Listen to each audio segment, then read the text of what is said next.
ఎప్పుడు కూడా ఆయన్ని ఎవరు ఏమన్నా, యేసుప్రభువుని దూషించినా, కొట్టినా, చంపినా, వీరేమి చేయుచున్నారో వీరికి తెలియదన్నాడే గాని, నీ కుమారుడిని ఆయన నన్నే వీళ్ళు కొట్టారంటే తండ్రి వాళ్ళని చంపి పడాయని మాత్రం యేసుప్రభు అనలేదు.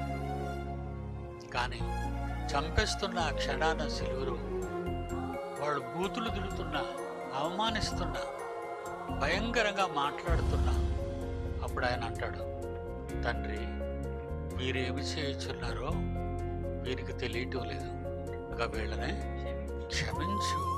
కానీ ఈరోజు క్రైస్తవులను చెప్పుకునే మనమే మన సంఘాలలో ఒకళ్ళ మీద ఒకరికి కక్షలు, ఒకళ్ళ మీద ఒకరికి బాధలు, ఏమండి ఒకరొకరు అసహించుకోవటాలు, చెడ్డగా చెప్పుకోవటాలు, చెడ్డగా తిట్టుకోవటాలు, అది మంచిది కాదండి. మేము వాక్యం చెప్తున్నాం కదా మేము అనొచ్చు అని ఎవరైనా అనుకుంటే అది పొరపాటు అండి. మీరు భక్తులైనా, మీరు ప్రసంగికులైనా, మీరు సువార్థికులైనా, మీరు ఎవరైనా ప్రార్థనా పరులైనా దేవుడు మిమ్మల్ని క్షమించడు.